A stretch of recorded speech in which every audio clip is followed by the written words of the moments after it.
will start. James, okay, we are live. Okay. Good morning, everybody. My name is James Pasternak, Councillor. I'm the Chair of the Infrastructure and Environment Committee, and the clerk has confirmed that we do have quorum. I'd like to now call the meeting 16 to order. Welcome, everybody. Today's meeting is being held by video conference. City staff are also connected to the meeting by video conference. The City Hall remains closed. The public will continue to participate electronically and can watch the meeting streaming live at YouTube at youtube.com/Toronto City Council live. I ask everyone for their patience with any delays or technical issues.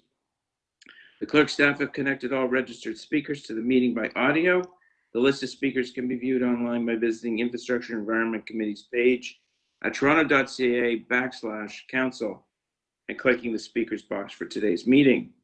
Clerk's IT staff will also be available to assist members with their devices.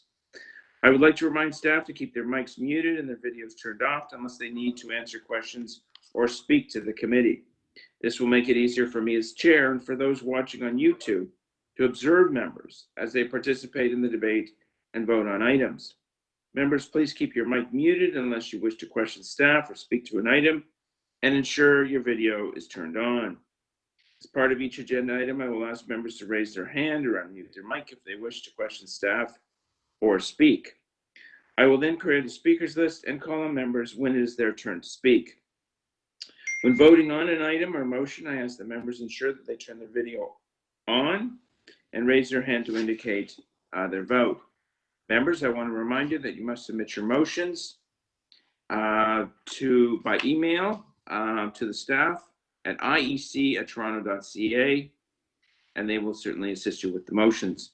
If there are any visiting members of council attending the meeting today, I encourage you to turn on your video so that I know that you are present and can give you the opportunity to ask questions of staff or to speak.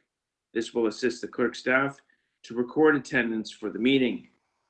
Although we are in different locations and meeting remotely today, the committee would like to acknowledge that the land we are meeting on is the traditional territory of many nations, including the Mississauga of the Credit, the Anishinaabe, Chippewa, the Haudenosaunee, and the Wendat peoples, and is now home to many diverse First Nations, Inuit, Métis people. We also acknowledge that Toronto is covered by Treaty 13 with the Mississauga of the Credit. Are there any declarations of interest under the Municipal Conflict of Interest Act? If you do have an interest, please raise your hand and unmute your mic. I don't see too many people here. I don't see anyone raising their hand. No, we're good? Okay. So we need a motion to confirm the minutes from our last meeting on September 17th, 2020. So moved. Deputy Mayor Minnan-Wong.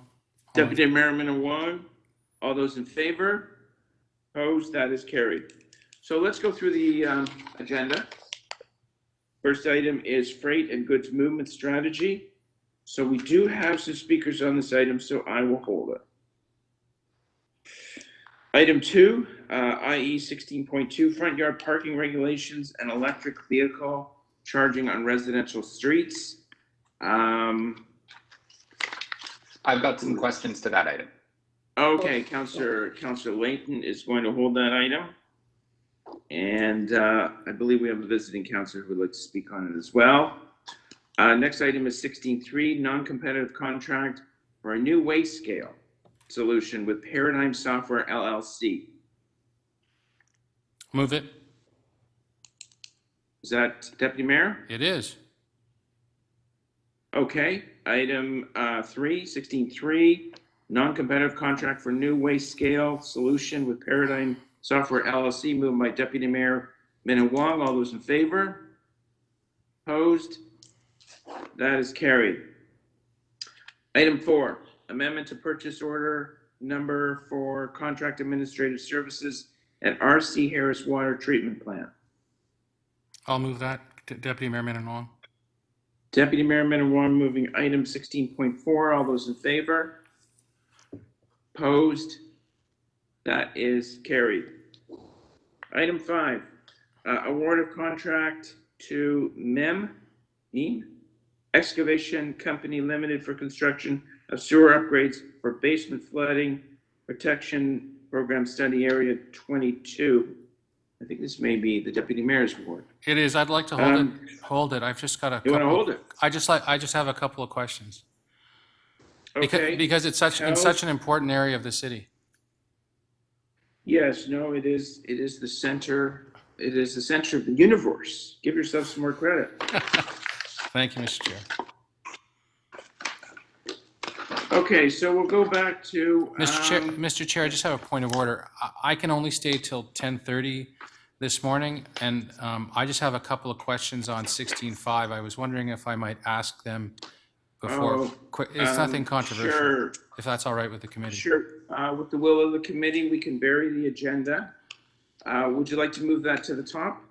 Yes, thanks, if you don't mind. I'll take 5 minutes. I don't think that'll be. It's fine with me. Okay, so what we'll do is we'll do 16.5, and then we'll go to the top of the. We'll go to the top of the order of six. We'll go back up to number 1. Mr. Chair. Mr. Chair. Yes. Yeah, you had mentioned a new item. Were you going to introduce that? Oh, you are correct. I do have one item of new business, which I will introduce as it's a very local issue that we promised the local neighborhood that we would focus on in this meeting. It's emergency repairs on Yorktown Drives east of Bathurst Street. That is in my ward, and I'd like to introduce it as new business. The other center of the universe. There can always be two centers, I guess. All those in favor of adding it to the agenda? Opposed? That is carried. Thank you, Mr. Clerk, for reminding me of that important piece of business. Thank you. So we're back to 16.5. Thank you, Mr. Chair. Just Sorry? are staff available to answer questions? Yeah, so questions for staff on 16.5. Yeah, I Yes, just, Counselor, it's Michael DeAndrea. Michael, this meme excavation, how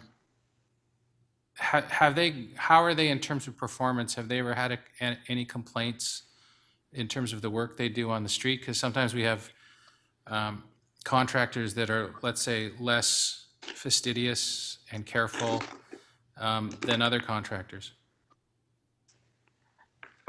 Counselor, Meme is one of the larger companies that work on sewer and water main work for the city. We've had many contracts with them in the past, and they do good work. It's probably one of the better contractors in the industry. My second question is if you look at the map, there are 5 or 6 streets. These were identified as having basement flooding issues on those streets? So through the chair, so far as the work on the streets, as you recall, this was part of an environmental assessment study, and so part of the study would use computer simulation modeling to identify what sewer upgrades need to be undertaken to provide that level of protection. So when it's all said and done, there might not be work on a particular street, but there might be work on a particular street where there was basement flooding, and there would be work further downstream in the sewer system. But ultimately, the protection that is provided is afforded the entire study area. So I guess what I'm getting at is, yeah. So if I can sort of maybe summarize, these are streets where you think there's work to be done to protect the whole area from future basement flooding. Did I capture that right? Exactly. Okay, the other thing is it's streamed over, pardon the pun, it's streamed over for 4 years. Is that right? 4 years? I looked at the chart. Yeah, the bulk of the work is going to be in 2021 and 2022, and there's some spillover into 23. But it's basically a 2-year program. It's a 2-year program, and so the first phase is going in there and doing some modeling or examination. No. Are they going in there tearing up the roads? If you just kind of describe that for me. Yeah, through the chair, all the work, all the modeling work that was done through environmental assessment, that's there. That was the underpinning for all the engineering design work. So if you take a look at attachment 2, we basically have summarized all the work that is being planned through this contract. So for example, we have storm sewer replacements, sanitary sewer replacements. Very good. We're doing some water main replacements and the like. So all of that is detailed in Appendix 2. Okay, great. Thanks. I'm happy to move the report, Mr. Chair. Okay, thank you, Deputy Mayor Minowag. Any other questions for staff? Any other speakers other than the Deputy Mayor? No other speakers? Okay, Deputy Mayor Minowag has moved the staff recommendations. All those in favor? Opposed? That is carried. So we can now go to the top of the agenda, 16.1, Freight and Goods Movement Strategy. I believe we have two deputants. Mr. Clerk, do we have Judy Bolden on the line? Yes, we do. Okay. Ms. Farbolden? Yes, hello, can you hear me? Oh, yes, I can hear you. Thank you very much for joining us. You have 5 minutes. Thank you very much and good morning. And thank you for providing me with the opportunity to speak to you on the release of the Freight and Goods Movement Strategy. I'm Dr. Judy Farbolden, the Executive Director of the University of Toronto Transportation Research Institute. Our goods movement work is conducted through the Smart Freight Centre, a collaboration between the Universities of Toronto, McMaster, and York, launched in April 2019 with seed funding from the region of Peel. As is noted in the Freight and Goods Movement Strategy, the City of Toronto does not yet have a policy or plan focused on the movement and coordination of freight activity. It's time that it did. We spend a lot of time in our region talking about the movement of people, but have only recently begun to pay attention to the movement of goods. The proposed Freight and Goods Movement Strategy very aptly identifies both issues and opportunities. There are so many issues. What do you think about when you're on one of our urban highways or a Toronto street with a lot of truck traffic? Do you have safety concerns? Do you fume as you sit in congestion with trucks slowly accelerating? Or do you think, thank goodness those trucks are transporting the things my family and I need to my grocery store? But as a truck gets to your grocery store, do you worry about the fumes it is emitting as it moves through your constituents' neighborhoods? In the fall of 2019, like the City of Toronto, the Smart Freight Centre was focused on congestion management and preparing for growth. In the spring of 2012, congestion management was a memory. Congestion was a memory, but limited by stay-at-home orders, people's consumption patterns drastically changed. What will future demand patterns look like when we emerge from COVID-19 and our roads are once again busy connectors of economic activity? It has never been more urgent to develop a strategy for freight and goods movement. But let's consider the opportunities. Who knew that freight and goods movement contributes about 30% of the City of Toronto's GDP and employs 630,000 people, 44% of Toronto's workforce? By improving system performance, the Freight and Goods Movement Strategy supports economic competitiveness, local industry, and all of these jobs. We don't want to experience the chaos like that reported around downtown distribution centers in New York City. A strategic truck network designed with both system performance and equity, environment, and safety consideration addresses the needs of all residents, including vulnerable road users, seniors, youth, pedestrians, and cyclists. The strategy proposes ways of dealing with increased delivery demand with innovative short-term strategies, like using delivery vans as mobile pickup and drop-off locations and parking lots, and longer-term strategies that would use land use policies to create regional drop yards. It proposes to deal with short-term issues through street management and longer-term issues through street design and redesign, some of which requires the involvement of the Ministry of Transportation. The seventh of the 7 goals of the Freight and Goods Movement Strategy, the ability to identify, anticipate, and adapt to emerging trends, innovations, and risks affecting the Freight and Goods Movement Strategy, or adaptability. And the strategy mentions that it will be supported by parallel work at our Smart Freight Centre. Adaptability is a definition of the Smart Freight Centre's research program. In June, we submitted a $9 million grant proposal to the National Sciences and Engineering Research Council. CLUE, City Logistics for the Urban Economy, has 4 themes and 24 projects.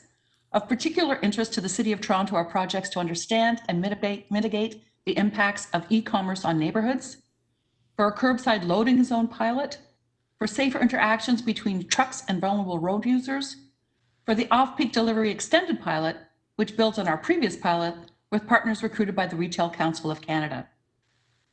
We have a few requests to make as you go down this road. Please preserve access to data. We need data to identify and anticipate and adapt to emerging trends in consumer preferences and risks inherent in legacy and new delivery methods.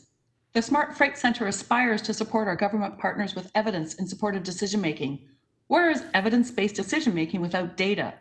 So while protecting privacy, it's important that the city has access to the data it needs to understand the needs of its residents and the demand freight and goods movement is placing on our public roads and at the curbside. Please continue to take a leadership position. As it has in the development of so many other transportation policies, Toronto is leading again. We believe the freight and goods movement strategy will provide an excellent roadmap for the city's good movement strategy and be one of the definitive references for other jurisdictions that will consult it for guidance in drafting their own plans. Please continue to create opportunities for partnership and collaboration. Transportation Services is well known and respected for its contributions and productively exploiting opportunities for pilots and partnerships. The Smart Freight Centre is grateful to be among those partners and to be supporting delivery pilot projects. Please connect with the Smart Freight Centre. I hope you will contact us. And thank you very much, because the future will not be like the past, and we must prepare for it. Thank you. Okay, great. Thanks very much. Questions for the deputant? Yes. Deputy Mayor Minnan-Wong. Yeah, so in terms of the movement of freight, I guess obviously there would be four things: air, water, rail, and road. Is that kind of generally the four areas?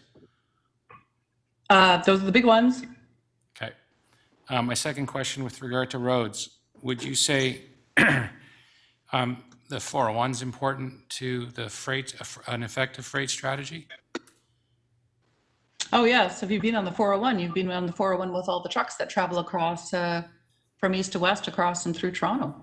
And so also then on the west, that the QEW and the 427, they would be important as well, no? Well, the region of Peel is the center of goods movement in, certainly our region in Ontario. And so all the highways that radiate out from the region of Peel carry goods, and all those roads that come into the city of Toronto carry goods into the city of Toronto. But those sort of freeways or highways or four-lane highways, they would be, you would see those as critical to an effective freight strategy. Yes. So you'd include then the Gardiner Expressway in that, wouldn't you? To access the downtown, Yes. bringing goods into downtown. Yes, I guess so.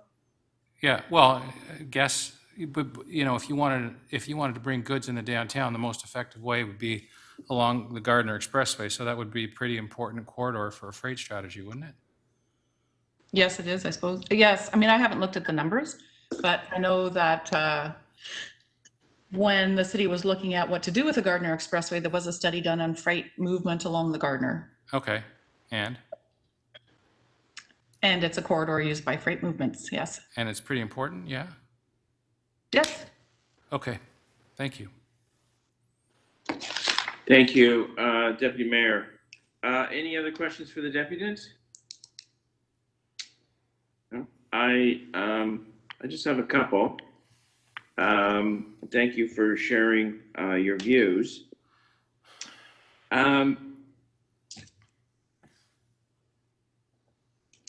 Truckers or trucks that usually do delivery or sometimes do delivery don't always follow the rules. They park illegally, they block traffic.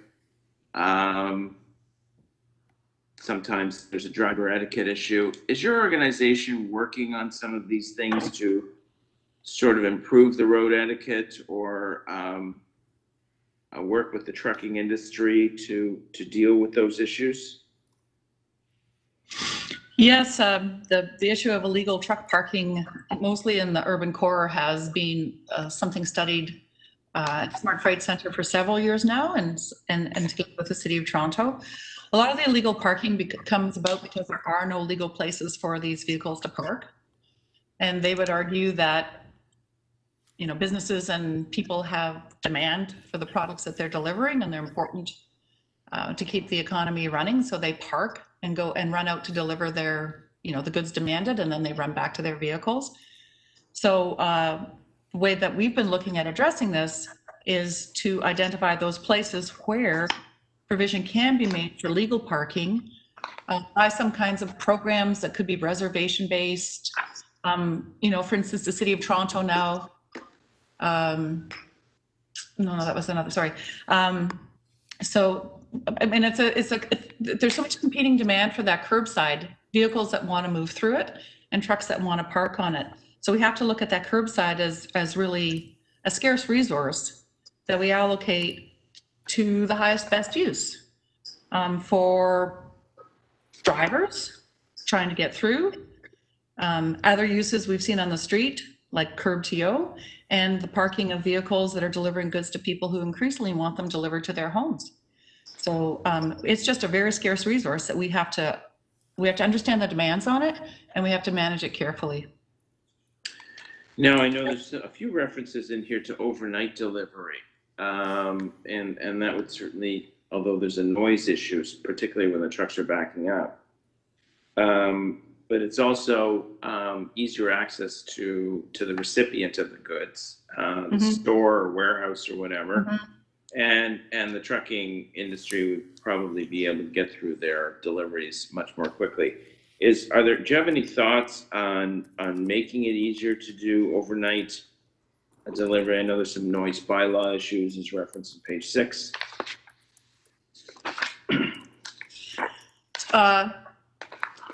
So just before the pandemic hit, we had run an off-peak delivery pilot, a carefully constructed off-peak delivery pilot together with Walmart, LCO, and Loblaws to see what the benefits were of off-peak delivery. So that's delivery after 7 p.m. and before 7 a.m. And we found there were benefits. At that time, congestion and emissions was our concern. So we found that when trucks could travel in off-peak hours, they experienced less congestion, so traveled more quickly, they created fewer emissions. And we found that they made their deliveries more efficiently. Everybody was happy with that. We planned to run a more extended pilot, and then COVID hit, and the province, well, the City of Toronto first enabled off-peak deliveries, 7 p.m. to 7 a.m., and the province followed the next day. And that will be in effect till September 2021. So yes, it does enable, I mean, anytime you ease a constraint on some kind of operation, if that constraint was restricting things, it's going to make it better for the industry. So easing that constraint on delivery certainly creates more opportunity for deliveries and other hours. The noise is of concern, but there are, I'm not an expert in this, but I'm told there are ways of dealing with that, and they're not expensive. So, you know, we've just been doing things the way we've always done them, and trucks put on their beep beep and go backwards, and that could happen at all day hours of the day and night now. But there are ways, I'm told, of dealing with that, and they're not expensive.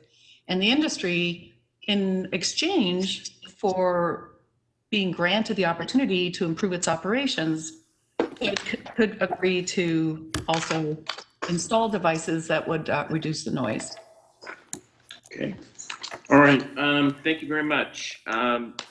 Any other questions for the deputant? No? Okay. Thank you, Judy. Thank you. Kathy McDonald. Good. Can you hear me? Yes, I'll go co-chair, ahead. Federation of North Toronto Residents Association and the Toronto Noise Coalition. Oh, that's correct. Okay, welcome. You have 5 Yeah. minutes. Thank you. Yeah, so thank you for the opportunity to address your committee today on the freight and goods movement strategy. This is really important for the city. So I'm representing FONTRA, which is an umbrella organization with over 30 residents associations. I'm also representing the Toronto Noise Coalition. FONTRA is a member of the coalition. which was established to provide a voice for residents in the development of the new noise bylaw, and we continue to monitor its effectiveness. Study is certainly much needed and comprehensive. Its focus is on operations, but we want to ensure that it also meets the goal of the official plan to increase the quality of life for people who live here. Attention to land use is critical. The Toronto Noise Coalition is particularly concerned about the overnight delivery initiative, and that its implementation has to be nuanced, as there are different considerations need to be made for different types of areas, whether a delivery area is enclosed or not, and the type of delivery.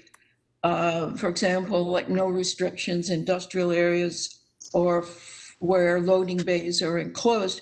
But in residential neighborhoods, there's certainly quiet nighttime deliveries already taking place now, like newspaper deliveries. But deliveries such as moving vans could be quite disruptive. A more detailed study and consultation should be undertaken and establish regulations for mixed-use areas or where residential uses are close to commercial or institutional uses. These are areas where excessive noise from nighttime delivery operations can negatively impact residents, and enforcement in these areas is particularly important. So FONTRA has a broad interest in the development of many of these strategies, looking at the impacts of their operations. We noticed in the report that the stakeholder list does not include residents associations or many civil society organizations with an interest in the city, and recommend that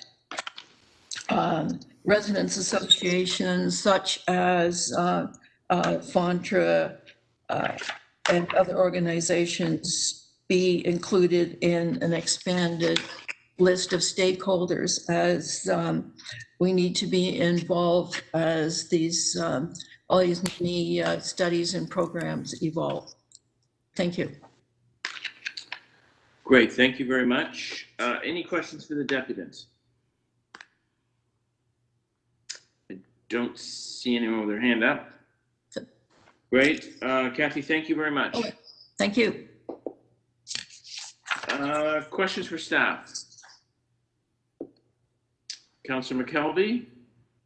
Thank you, Councillor Pasternak. In the spring, the Mayor's Economic Task Force had roundtables with goods and logistics, and there were many of the big players that participated in that roundtable, and there were some of their recommendations. Have those been forwarded through to you and evaluated and included possibly in these recommendations?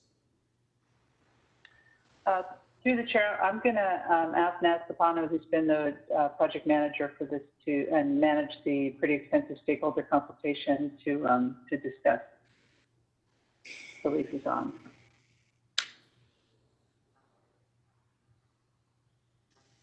While he's getting on, Councillor, do you have any other questions? Okay. So I know that we did a very extensive consultation with the stakeholder committee. This plan has actually been underway now for quite some time. We've been working collaboratively with the Smart Freight Center as well. And so many of the leads, like Purolator, the companies that are doing even the small scale pickup and drop off, as well as some of the longer haul operators, have been very involved in the discussion. I just don't know if the recommendations from the roundtable that you're describing were filtered into our recommendations. I think that I'm on So- now. Yep, I can hear you now. Yep. Okay, yes, I attended that mayor's roundtable and heard all the various concerns. And one of the things that was quite clear is that they wanted to have off-peak delivery to make deliveries, apart from other concerns that were raised in terms of their staff being access to bathrooms and so on. But our strategy does deal with off-peak delivery, and we noted that it's quite important to the industry, and we've made it as part of our strategy. Just as a follow-up, like the new struggles that kind of emerged during COVID-19, you feel confident that these recommendations would also cover off on dealing with some of those problems that we saw during more lockdown measures? Well, most definitely. With our off-peak delivery program, if we roll that out, obviously there's some concerns about where this operates because of noise and issues of that sort. We will operate it in select areas and define some rules and regulations for the industry that they need to follow. Right now, there's some inconsistency out there. Okay, thank you. Councillor, I would just add that to Dr. Farvolden's point in her discussion, one of the things that we were also able to do during the early time in COVID was start tracking congestion, especially and by modes. So certainly we have good information about freight congestion and what the drop-off was during COVID and as it started to pick back up again. So we're making that information available and we'll continue to track it. Thank you, Councillor McKelvey. Any other questions for staff? No? Speakers? I have a minor amendment, but I'll look to committee members if there's any formal speaking. I have an amendment as well, please, Mr. Chair. Is that Councillor Layton? That's me. That's you? If the clerk can put it on the screen. Yes. Councillor Layton, you have 5 minutes. Thank you. Thank you very much.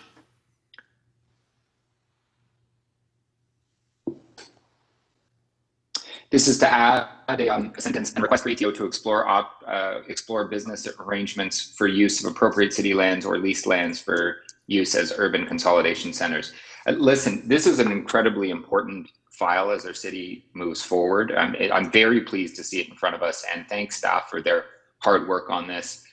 Part of this stems from some research that Toronto Environmental Alliance, our organization we support and seeded, the Toronto Atmospheric Fund, funded a study done by the Pembina Institute on regional and distribution models in urban centers.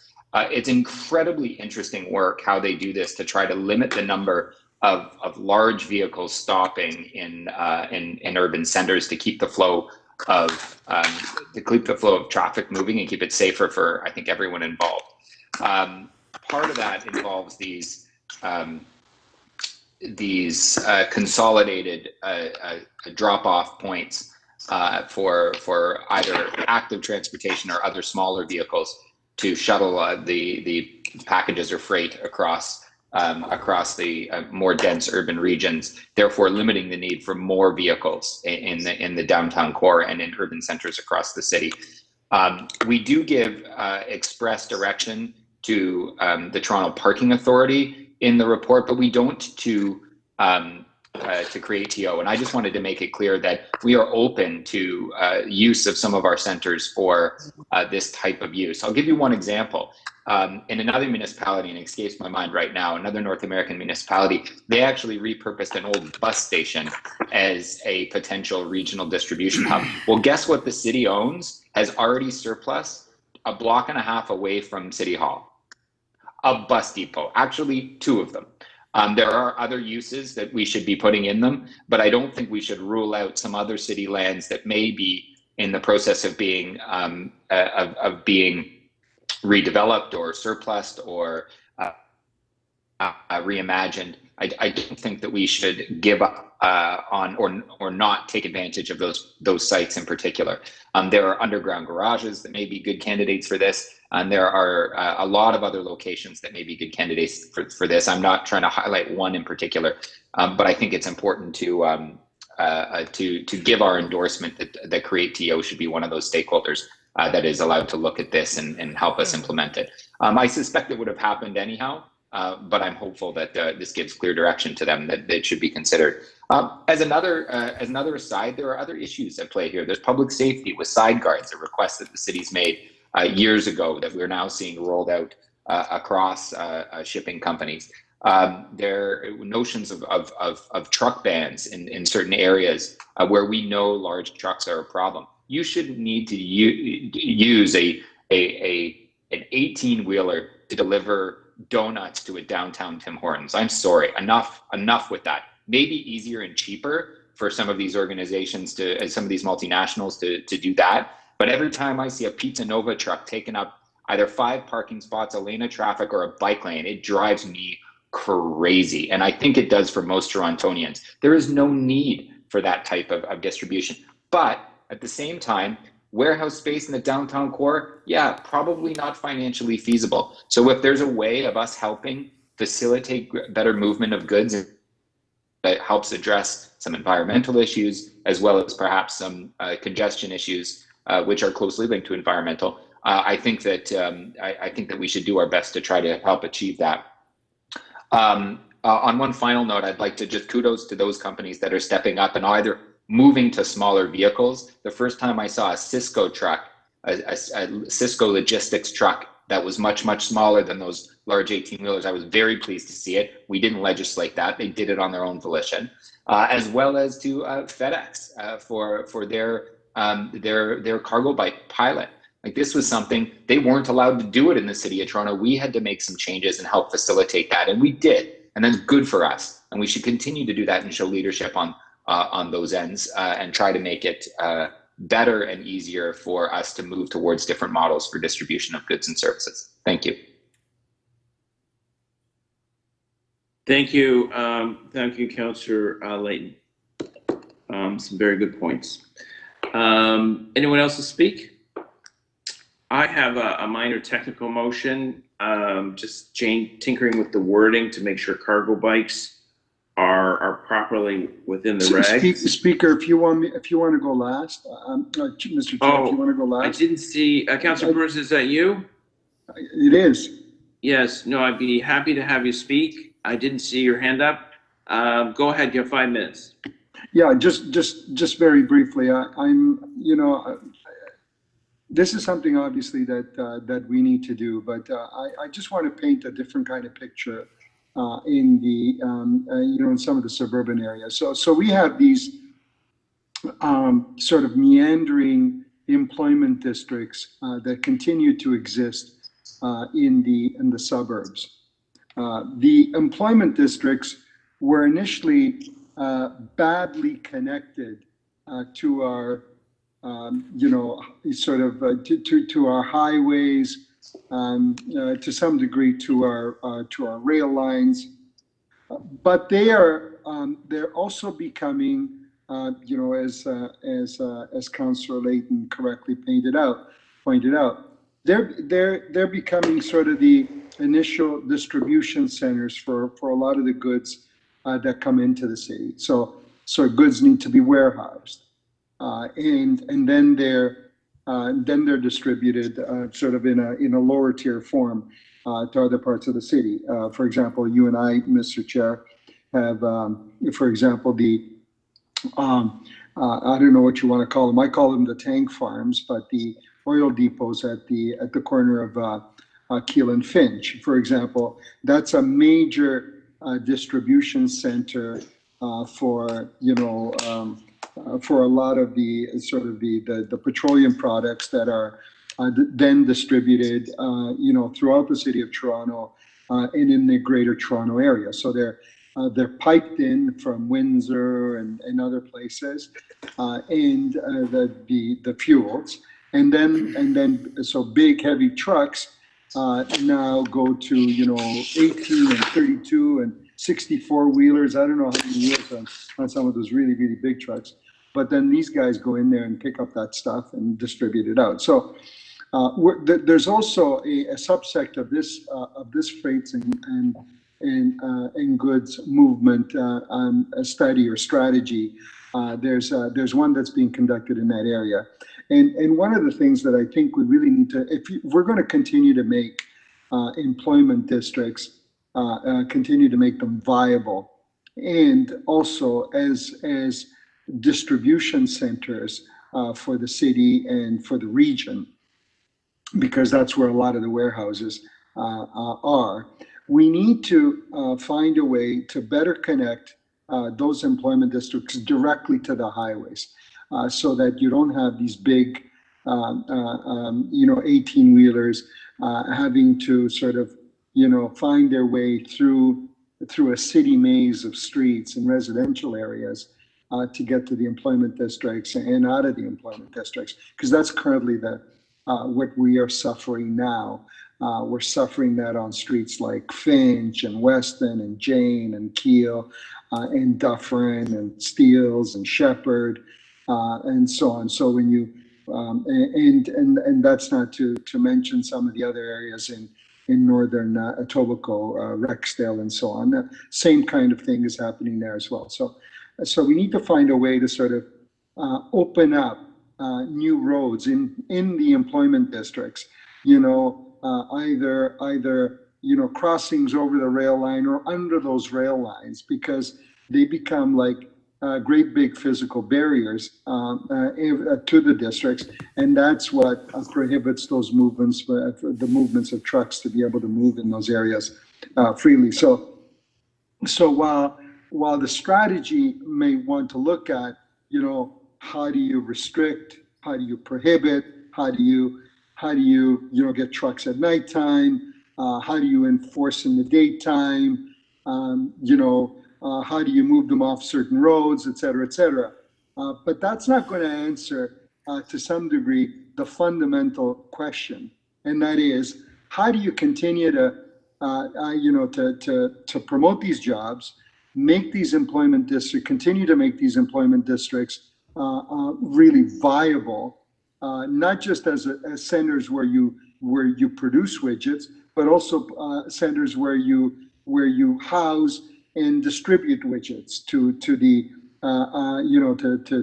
to the city and beyond. So I just point that out, that if we're going to look at this and we're going to look at it seriously, then we need to look at how we also, as opposed to just simply developing a regulatory regime, but where you limit trucks from being able to do certain kinds of things at certain kinds of roads, but would actually put Councillor Perez, if you could wrap up.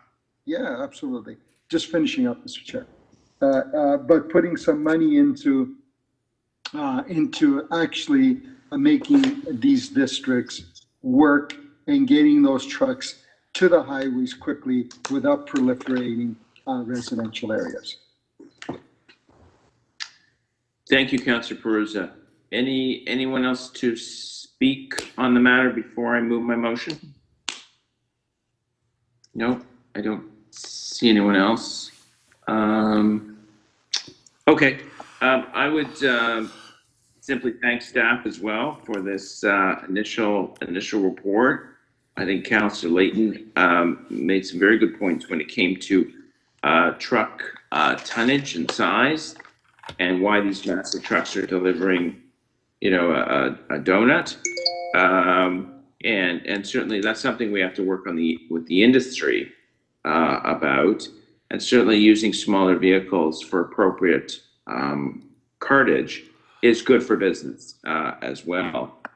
Going forward, we have to look at the impacts of zero tolerance illegal parking on main arterial roads during peak periods. We have to look at just-in-time delivery, and of course, we have to look at overnight delivery.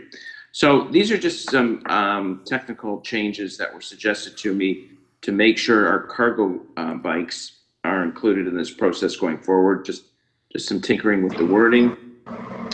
I had a chance to try out a cargo bike, and I thought it was amazing. I think they can play a big role in the future of delivery when it comes to small deliveries in tight areas. Rather than seeing large trucks going down alleyways, we would see cargo bikes. I think it keeps the costs down for delivery, and it keeps people safe. So I would just move that motion to make sure that cargo bikes are in the discussion going forward, and that anything we ask from the provincial government is properly referenced. So thank you very much. Okay, so we have the amendment, and all those in favor? Mr. Clerk, we have two amendments. We would vote on Councillor Layton's first, I believe. Oh, I'm sorry. Yes, so Councillor Layton's, put it on the screen.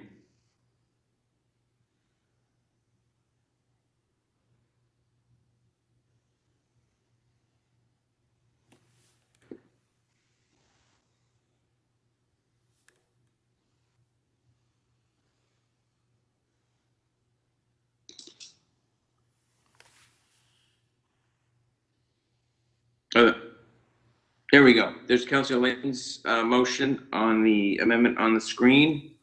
All those in favor? Opposed? That is carried. Second one.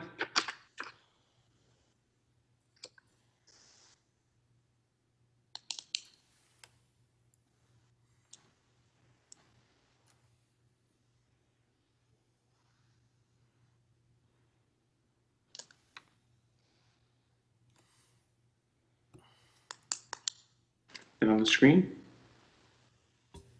And the motion is coming up on the screen now. Oh, there we go. Okay, and there's the second one. All those in favor? Opposed? That is carried. The item is amendment. All those in favor? Opposed? That is carried. On to item number 2. Front yard parking regulations, electrical vehicle charging on residential streets. Mr. Clerk, I don't have any deputants on this item. Is that still the case?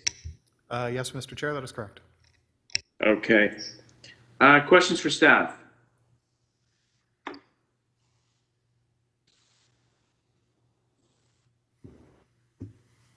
See.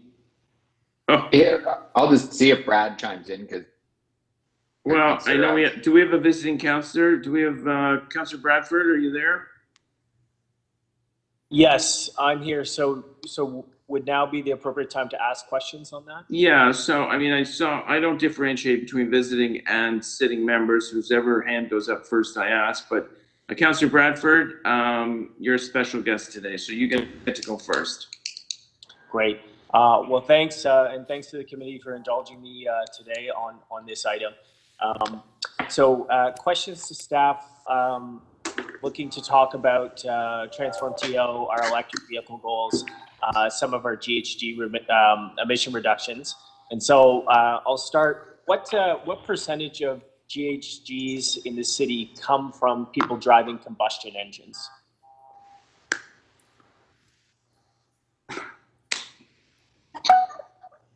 Do we have?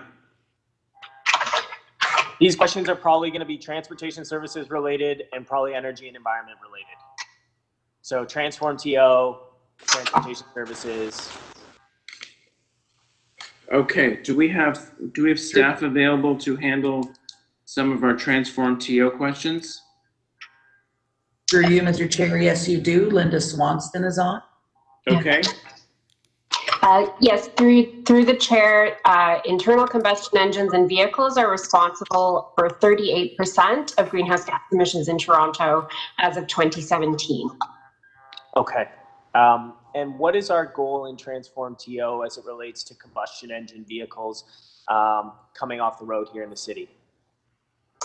So as of the transform to your goals that were adopted in 2017 prior to the declaration of the climate emergency.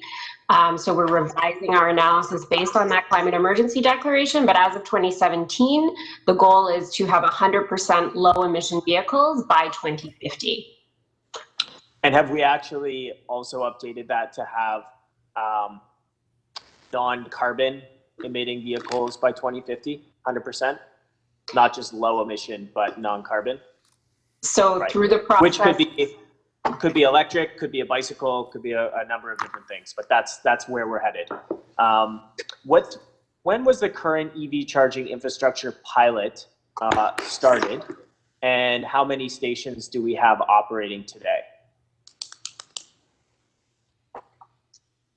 Through the chair, I'll pass this one back to Transportation Services.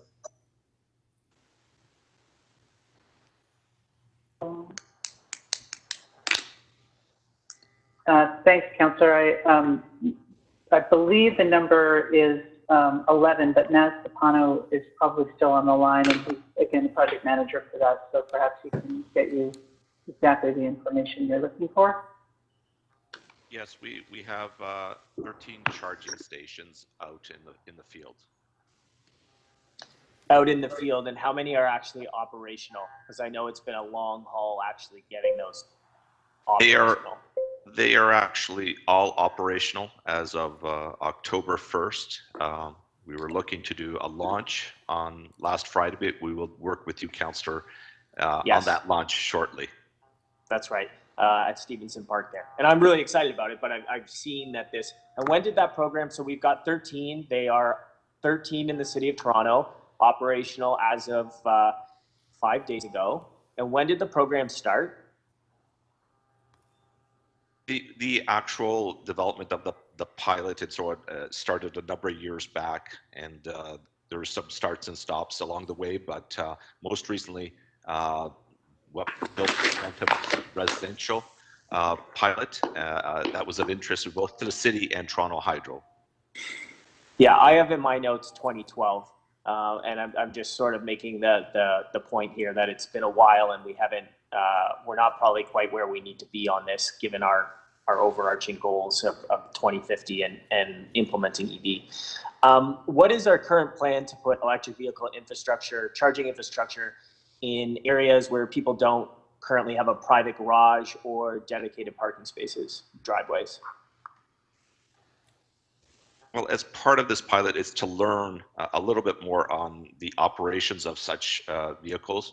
Moving forward, we will report out within a year's time to council on the pilot itself, and leave it to council to decide whether we want to expand the program across the city in other residential areas where parking pads or garage access is not available to those residents. We will leave that to council to decide at that time.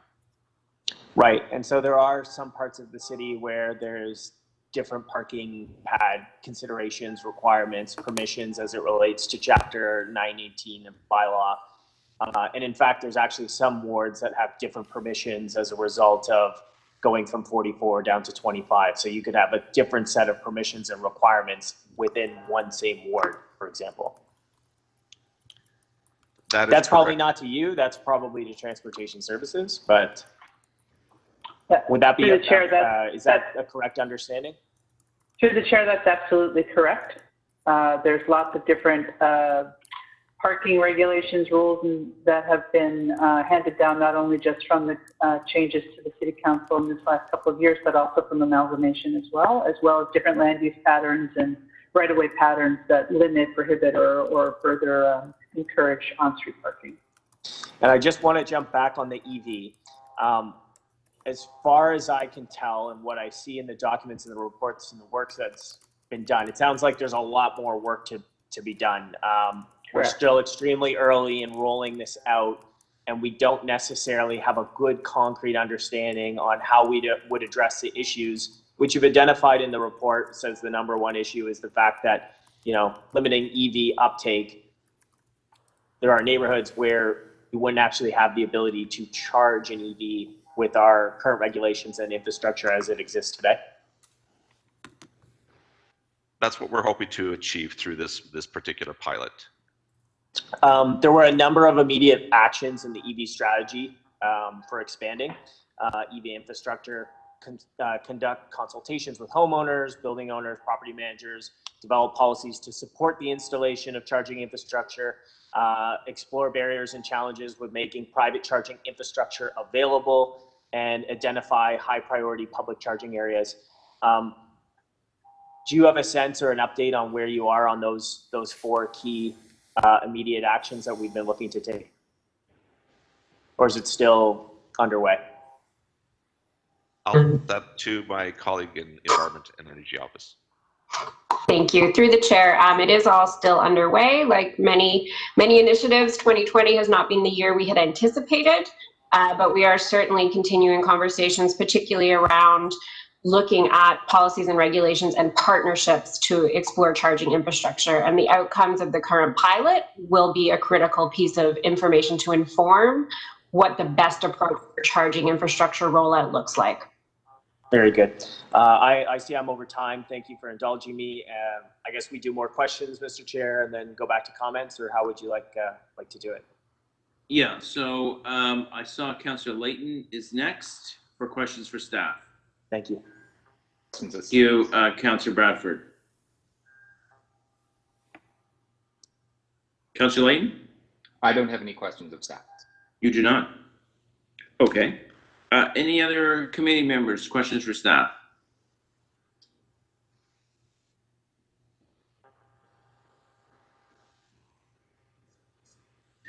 Okay. Speakers?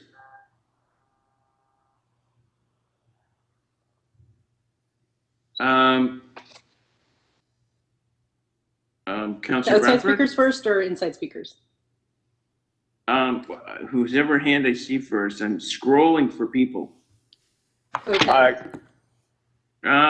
So Councillor McKelvey, did you want to move Councillor Bradford's motion? Yeah, so I'll speak first to move his motion. I'm happy to move the motion that Councillor Bradford has circulated to committee, and it's good actually if he speaks after me, because I'm sure he can fill in the details on some of the stuff that's ward specific for him. But in general, we need the transition to electric vehicles. I have friends that live across the city, not in my ward. They call me, they say they're very frustrated.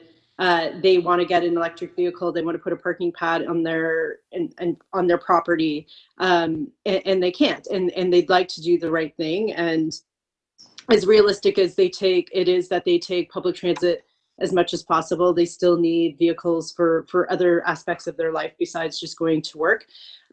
So I'm happy to move this on behalf of Councillor Bradford. I know that he's worked very hard with staff, and I'll let him speak to the details of it more in a more wholesome way. Okay. Thank you, Councillor McKelvey. Councillor Bradford, did you have anything to add to that, or? Yeah, I can be very quick, and I understand that there's some time constraints here. But basically, no, not on this agenda. No. No. Well, I want to say thanks very much for the opportunity to present this here, and thanks to Councillor McKelvey, of course, for helping me move this forward. This file is extremely important to my residents in Beaches, East York, and to the feasibility of achieving our climate goals here in the City of Toronto. To be clear, this motion pertains to Ward 19 and the previous wards of both 31 and 32. In October 2019, we all voted to declare a climate emergency, and we set these big, broad, ambitious goals, net zero targets by 2050. Champions like you on this committee, the works of Councillor McKelvey, Layton, everybody here, we keep pushing the city forward, and we're making progress on a number of important fronts. Historic expansion of active transportation, the newest, most effective green building standards, greening our operations. But as I've mentioned to you in this letter, our 2020 EV strategy sets a target of achieving these transportation modes on the road by 2050, and yet the progress has been slow and challenging for a variety of complicated reasons. Staff are working very hard on this. But jurisdictionally, bylaw, regulations, different partners and agency, Toronto Hydro, it's been difficult. So we need a practical, pragmatic way forward of achieving EV adoption in our neighborhoods. I think that realistically, we're not going to be getting people to shift to electric vehicles unless we provide a pathway to compliance, a pathway to actually delivering these in our neighborhoods. And Toronto is 640 square kilometers. Our geography, our urban form is very diverse. There is no neighborhood that is the same as the other. But if you come into parts of East York and parts of beaches, you're going to see, 18, 20, 25, 30-foot lots, very tight configurations. This is something that allows people to move forward with electric vehicles. The recommendations that I'm asking for today do a couple of things, and I'll walk you through it. First, they give clear direction to staff that beyond this report, asking them to start taking the steps to address the lack of EV infrastructure for people who don't have a garage and don't have dedicated parking to provide this. I did a survey in my ward last year. We reached out, it was a 3-day survey. 73% of respondents agreed that we need to practically provide a pathway to parking pad compliance. They support the idea of coupling that with EV infrastructure, and they want to see this harmonization. So that's the first piece of the direction, adding an EV charging requirement for new parking pad applications down the road. That might be a requirement to build this infrastructure on site or contribute to on-street infrastructure. Working with partners like Toronto Parking Authority and the TTC to make this kind of infrastructure available on any of our city properties, city-run facilities, and engaging with the Environment and Energy Division on a partnership model to expand the rollout. The second, recommendations 2 to 5 are prepared by staff here and solve an immediate problem in Ward 19, harmonizing the rules across the old 31 and 32, and making the parking pad rules consistent across the ward so that the hundreds of respondents I had to that survey who would like to move forward with an electric vehicle but need a parking pad to do so, we're actually going to get them there. We're going to provide them that pathway in my ward, in Ward 19 alone. So I know that you have a lot of things going on here, and we're all taking practical, tangible steps to address the climate crisis. I want to put my support behind our staff. This is hard work. It's going to take time, and it's hard to bring Toronto Hydro and everybody on board at the table. But given how hard it is, I'm urging us to move forward with this quickly, and I really do appreciate your support. Well, it'll be a fun debate at council. Any other speakers? If I could, Mr. Chair, I've just seen the motion now, and it's quite long, just because I didn't scroll through the communications today, and it was only sent yesterday. Could I ask a question? I think I'm prepared to support it, but could I ask a question of Councillor? Yeah, we can deviate from procedure. Councillor Layton, if you want to ask staff a couple of questions, that's it's fine. actually I don't need to ask staff. It's more about the intent, because I think Councillor Bradford has written it in a way that makes it palatable here. But motion 1A, in making new parking pad permits conditional on applications, that's not ones that are appealed. That's only ones that are being given as of right. Correct? Those are people who are entitled to parking pads. They're not going through the appeals process, but the new parking pads would be conditional on them installing charging infrastructure or that is the or intent. Contributing to some fund. Absolutely. Opting out. Ideally, this gets passed and then there's no appeals. Like, here's your pathway, and this is the pathway, and you either meet the requirements or you do not meet the requirements. That is sorry. So is this changing other requirements for not in Ward 19, but in the rest of the city? Does this permit? No. Do you see this permitting parking pads where they're not currently permitted? Only in Ward 19. I'm sorry. It is a specific ward, because right now I have half my ward with a moratorium, half not with a moratorium. I have illegal parking pads in a lot of places. I have legal conforming paying parking pads in other places. You have backdoor circumventing of the process through committee of adjustment where people go and apply for a driveway. Yeah. So this is a pathway to conformity that will be in Ward 19, harmonizing the old 31 and 32. But motion 1A makes all new pads conditional on either having electric or contributing to some fund to opt out of? No, that the staff will come back with that. That is where I would like to go, to be clear, in my ward. And if that's something that's adopted across the city, but that staff need to work on that and do that work now. So I think the challenging language then in motion 1 is to begin implementing. It suggests that we should just start doing all these things, all of which I would tend to agree with. And I think we have policy around B and C, but I would tend to agree with it. But the words to begin implementing is what immediately sort of struck my attention. So the intention is to implement the second half of the motion immediately, and the report back is on the first piece, which will come back to, I believe, as they've outlined, Q1 2021 or Q2 2021. So that's where I would just suggest that it's like it may be broken up into 2 pieces, would have been addressed some of that, because to begin implementing 1A, it's not clear that implementing should just be to B and C. But that's fine. Like I'm happy to support it like this, partly because I'm fine if they just begin to implement mandatory EVs on new parking pads.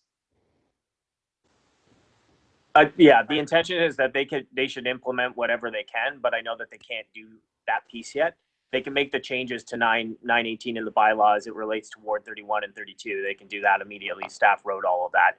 The other piece is I want this report to actually come back and address those things very specifically in the Q2 2021 report. So it's building on this like very vague, not very vague, the report that we have on the committee today. And these are specific actions that as they come back in Q1 2021, they can speak to. And the second part of your motion means as long as Ward 19 counts, as long as Ward 19 residents who want EVs have enough money to put in a charging station, you'll give it to them, right? And I won't have to. No appeals to TYCC. I'm not going to have to vote against you again. Right. Yeah. When we harmonize it here, we should not have because you either meet the hurdles and the tests as per the bylaw, or you do not. All right. Great. Thank you, Councillor Layton. I must admit, I have a couple of questions after that discussion. Not for the mover, but I guess the originator of it, and I'll deviate from procedure. I don't know how many vehicles the Good Peaches people of your ward have, but if it's a multi-vehicle family, do all of them have to be electric under your plan, or one of the fleets has to be electric? I would suggest that if you have an electric vehicle, you are going to be parking it in the place where you can charge it. So a household has to have a minimum of one vehicle. They don't all have to be electrical. That's not contemplated in this preliminary, but like I would just, and I would suggest that if you have a Nissan Leaf, you're going to park it in the place where you can charge it. So I don't see, correct me if I'm wrong, I guess I read it quickly a couple of times. I don't see any reference to Toronto Hydro in your motion. Do they must play a role here somewhere? Well, they do, and in the report, one of the things that they were asked to look at is, do we have grid capacity to meet future EV demand? They said yes, they do. But no, this would be private ownership, right? Like this is just, again, we're just providing people with a pathway to actually legally do this, and that's the intent here. And so you're going to, as the homeowner, you're going to install the EV infrastructure. Now, maybe there's federal grants, maybe there's provincial, sometimes there is, depending on the government of the day. But that is going to be to the homeowner to install. And bear the cost. Absolutely. Okay. All right. Thank you very much. Thank you. Yeah. Any other speakers? We sort of deviated from procedure. So we have the one motion. Yeah, if I could, I'll speak for a moment. Okay, Councillor Layton. There's no question that I'm in support of a transition over to electric vehicles. I think I've established that over several years on council, championing various environmental initiatives and fighting climate change.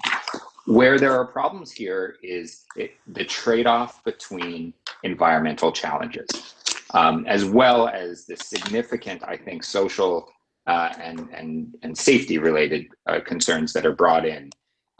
Staff dismiss the fact that there have been instances of tragic and dangerous interactions between pedestrians and vehicles as they exit driveways. We have a vision zero policy, people. Vision zero, not vision less than 1%. And speaking of 1%, the stormwater management report that was previously done ignores a whole body of evidence out there that suggests compaction actually results in zero improvement in runoff. Zero. It's window dressing. There is a need for us to actually look more seriously at the long-term impacts of this. It's very expensive. In some instances, you can maintain permeability with permeable pavements, but it takes work and long-term work. We don't even have staff right now that evaluate whether or not we put EV charging stations in new buildings that we write into building approvals. How are we going to ensure that all of these parking permits we're permitting with permeable pavement actually result in the permeability that we actually want to see? And I don't care that they represent just 1%. Because just like Vision Zero, we're in order to achieve our climate goals, it's all those 1% together. Nothing's 99%. It's 1% here, 1% here, 1% here, 1% here. Keeping in mind that transitioning to EVs is in fact, and Councillor Bradford's right, part of that solution, because there's an enormous amount of carbon that comes from these vehicles. But my worry is that when we start trading off too many other negative impacts of front yard parking to just this one, that everyone needs a personal charging station, it's not clear that that's actually the path that we're going to be following as a society in the future. They are so valuable, those front yards, from stormwater management to ecological value, and yes, to the monetary value of the owners whose houses they happen to be in front. I'm just not sure that that trade-off is worth it. I will, however, be supporting Councillor Bradford's motion to harmonize the parking pad situation in the beaches. I hope that this doesn't end up being a rush to pave over more space within Toronto. I suspect that unfortunately it will, but I'll trust that the local councillor has done his due diligence. There is, though, and let's make it clear, no guarantee putting a charging station will result in an electric vehicle on the road. None. It's not a guarantee. So we're trading off one thing for another, not getting it in the end. So just be very wary of when people come to you saying, I want a parking permit because I want to buy an electric vehicle. I have found that that's not actually the reason that they're buying an electric vehicle. It's more for the convenience of the parking pad. Thank you. Thank you, Councillor Layton. Any final speakers on the item? Okay, we have Councillor McKelvey's motion. We can put it on the screen.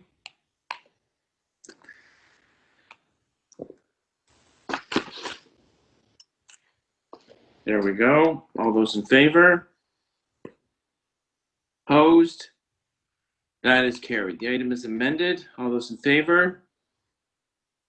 Opposed? That is carried. Mr. Clerk, I have one more item, I think. The new business item. Yes, Mr. Chair. Yeah, Mr. Chair, I'm not sure. Did you get me there? Did you see me voting and stuff? I voted. Oh, did you want to record a vote?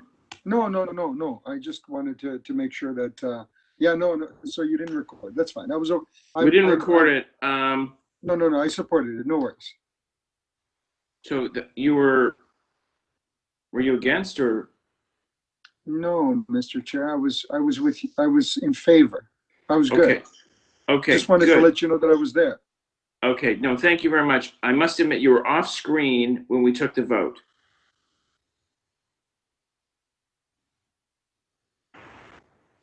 Okay. Okay, so no, thank you, Councilor Perusa, for the clarification that you were with us. One last item, just a very minor local issue in my ward, just to get some emergency repairs. Staff have already spoken to me and they seemed okay with this. I don't know if we need questions for staff. I've already spoken to them. And I would simply move the item unless anyone else wants to ask questions of staff or speak.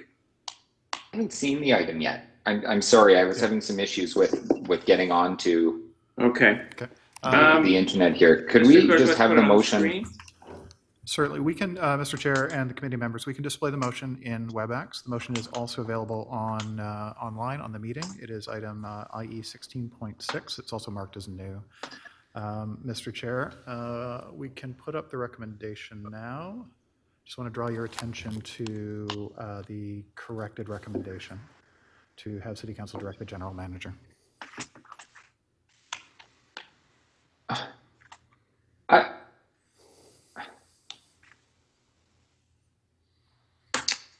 Could we ask staff? Could I ask staff a question?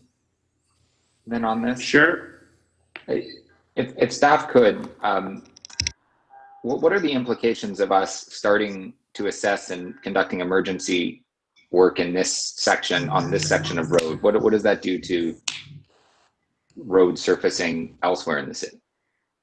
Through the chair, Councillor Layton, the issue here is that this road resurfacing or reconstruction is bundled with a water main replacement project that's not going to occur until 2023. So we have agreed, as we do in many locations in the city, to go out and apply our critical interim repairs program to sections of this street where there are some needs to address conditions prior to that time frame. Why does this need the committee to move it? Why, for example, there's a section of Bloor between Sherburne and Church that was done because of emergency work, despite the fact that it was going to be repaved in 2 more years. But we didn't move anything to council. You just did it. Correct. Does this need to come through this committee to get done? No, Councillor Layton, I have a community uprising on my hand, and I said I would bring this to committee so that it would get some attention. Okay. So just this won't impact your capital plan moving forward? No, it will not. Can I bring a list of emergency repairs to you and get them done in 2020?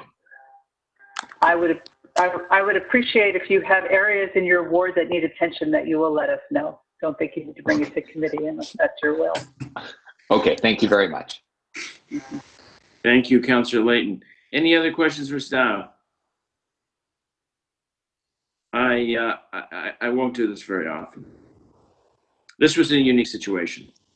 Okay. Hello, can I have a question? Questions for staff? Yeah. Okay, Councillor Cole. Can I bring up the emergency work required on Eglinton Avenue between Yonge and Keel Street? We've got never mind an uprising, we've got an outright revolution. 8 years of potholes, craters, no sidewalks, no roads. I'd like to ask the transportation general manager to respond to my request to deal with the uprising on Eglinton Avenue West.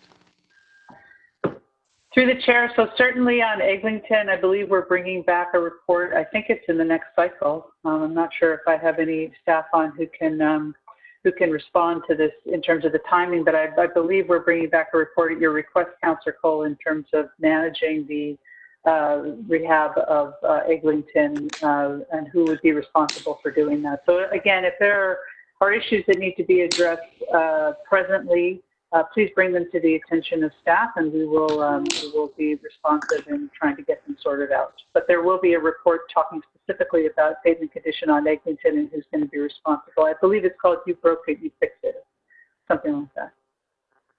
I believe we're coming back in the next cycle. Well, I can't wait till the next cycle. If we could get something done about the craters at the corner of Oakwood and Eglinton, Dufferin and Eglinton, Bathurst and Eglinton, Marley and Eglinton, can we get immediate attention to dealing with the craters in those intersections? They are not safe. They are hazardous and very, very dangerous, those intersections. I will certainly have staff follow up with your office for specific locations, and we'll get on it quickly. We'll do that. Thank you.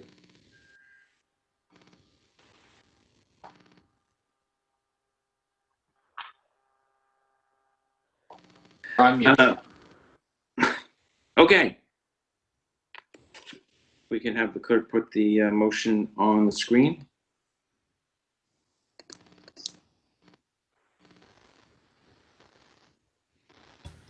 Yeah, Mr. Chair, we are just going to put Can the you motion. clarify which motion is this? Your original motion, Councillor Pasternak? I thought that item was done. Sorry, we are putting the item on the screen. Okay. It's new business, Councillor McKelvey. Okay, so it's the original 16.6. Okay, great. Thanks. Yeah. All those in favor? Opposed?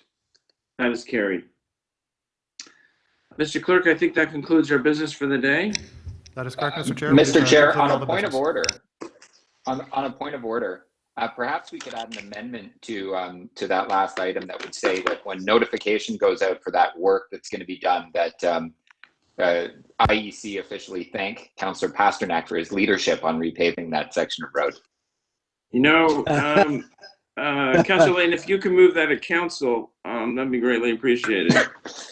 And I also think we got to deal with the epidemic of potholes in Councillor Cole's ward. So let's not forget that at council too. Yes, I can No. move that at council. Yes, no, absolutely. Absolutely.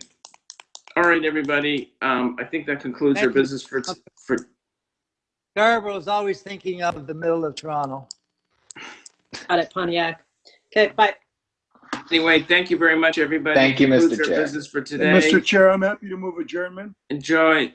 Thanks, We are everyone. adjourned. One committee. And be safe.